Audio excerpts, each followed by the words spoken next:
Hello and welcome back to Core Economics. I am Sumit Kaur and today we will talk about a concept which is omnipresent. Yes, I am talking about taxes. Chaake na chaake, we all are paying some sort of tax. It may be a direct tax or indirect tax. In the later part of video, we will learn the difference between direct tax and indirect tax. Now you will be astonished to know that out of this total population of 130 crores, only 1.46 crore people are actually paying direct taxes.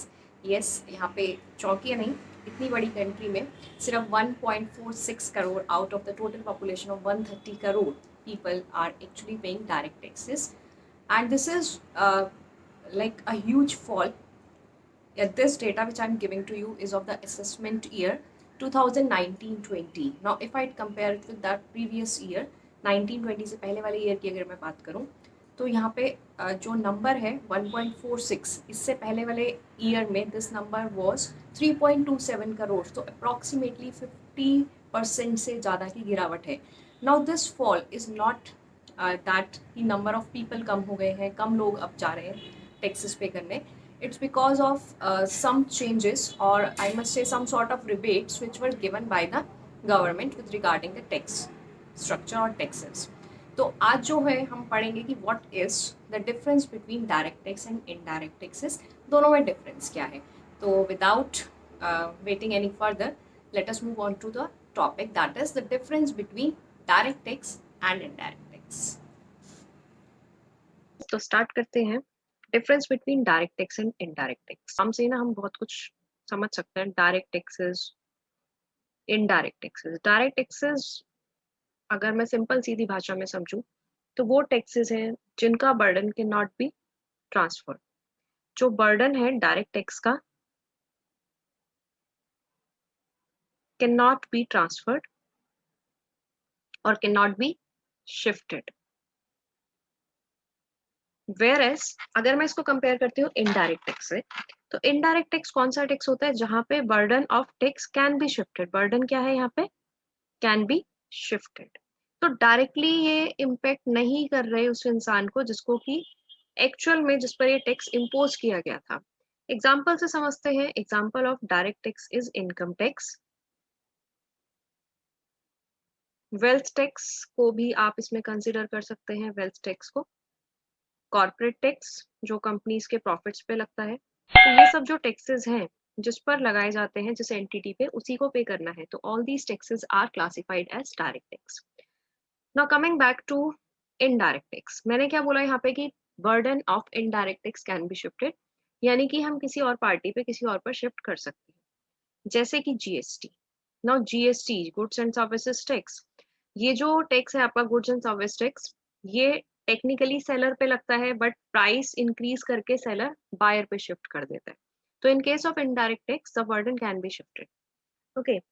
तो burden का यहाँ पर main concept है. यहाँ पर मैं एक word use कर रही हूँ, impact and incidence of taxation, जो इसी कॉन्सेप्ट से रिलेटेड है. इम्पैक्ट एंड इंसिडेंस, अब ये है क्या? इम्पैक्ट ऑफ टैक्स का मतलब होता है कि टैक्स का इनिशियल बर्डन किस पे पड़ा. इंसिडेंस का मतलब होता है फाइनल बर्डन किस पे पड़ा, किसने एक्चुअली पे किया उसको. तो in case of direct tax, impact and incidence lies on same entity. Income tax जिसकी इनकम पे लग रहा है वही पे कर रहा है, जिसकी वेल्थ पे लग रहा है उसी में से पे हो रहा है. बर्डन शिफ्ट नहीं हो रहा. तो impact and incidence lies on same individual, same entity. In case of indirect tax, impact and incidence lies on different entities or this burden can be shifted. अगर मैं यहाँ पर बात करूँ impact और incidence की, तो यहाँ पर क्या हो रहा है? in case of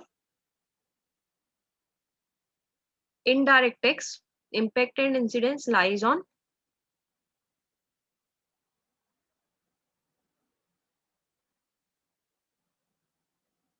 different persons. It can be shifted. Now, अगर हम बात करें नेचर की, डायरेक्ट और इनडायरेक्ट टैक्स के, nature of direct tax is progressive in nature. Progressive क्यों? क्योंकि जैसे अगर मैं इनकम टैक्स की बात करूं, जैसे ही इनकम इंक्रीज होती है rate of tax also increases.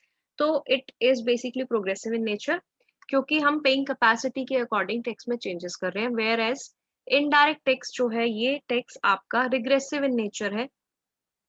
This tax is regressive in nature. Reason being, जैसे जैसे इनकम इंक्रीज हो रही है, ऐसा नहीं है कि आपका रेट ऑफ टैक्स भी इंक्रीज हो गया.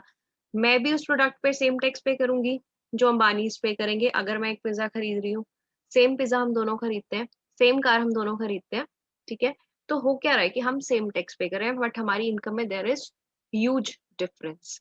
तो हम क्या कह रहे हैं कि डायरेक्ट टैक्स, क्योंकि इनकम लेवल के अकॉर्डिंग वेरी करता है, ज्यादा पेइंग कैपेसिटी जिनकी है उन पे ज्यादा टैक्सेस लगाए जाते हैं, जिनकी कम है उन पर कम. But the same is not true with indirect tax. Therefore, indirect taxes are regressive in nature, right? Whereas direct taxes are progressive in nature. तो ये जो है हमारा डिफरेंस है between direct and indirect tax, based upon their impact and incidence, based upon whether their burden can be shifted or not, क्योंकि वो impact और incidence में एक तरीके से हम उसको देख रहे हैं on the basis of that only. Nature है. और इनडायरेक्ट टैक्स आप देखिए, जो वैसे भी अगर हम अपनी कंट्री की बात करें तो इनडायरेक्ट टैक्सेस जो है कहीं ना कहीं वो ज्यादा कलेक्ट हो रहे हैं. इनफैक्ट अगर मैं इसको कंपेयर करूं with respect to direct taxes, तो डायरेक्ट टैक्स पे करने वाले लोग कम हैं, इनफैक्ट काफी कम है, जैसे मैंने स्टार्टिंग ऑफ द वीडियो में बात करी. लेकिन इनडायरेक्ट टैक्स तो सब प्रोडक्ट्स पे हम पे ही कर रहे हैं, ठीक है जी. तो जो प्रोसीड्स हैं, रेवेन्यू जो आ रही है गवर्नमेंट को through indirect taxes is much more as compare to that of direct taxes. तो ये सिंपल शॉर्ट एक्सप्लेनेशन था between direct tax and indirect tax. I hope you like this video and stay tuned for more informative videos, and don't forget to like, share and subscribe.